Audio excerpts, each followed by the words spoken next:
Diafragminis kvėpavimas kulnimis ant kėdės. Pradžioje atsigulame ant žemės, dubuo yra prispaustas prie grindų, užkeliame kojas ant kėdės taip, kad susidarytų 90 laipsnių kampas. Ir radę tinkamą padėtį, pradėsime pratimą. Pratimo pradžioje apatinė nugaros dalis ir dubuo yra prispausti prie žemės.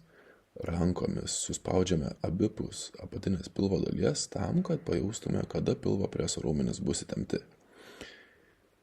Pratimą pradame tada, kai tempsimės tvirtai pilvo preso raumenys ir prasidės diafragminis kvėpavimas. Tvirtai išpučiame pilvą, įkvėpime giliai orą ir iškvėpime.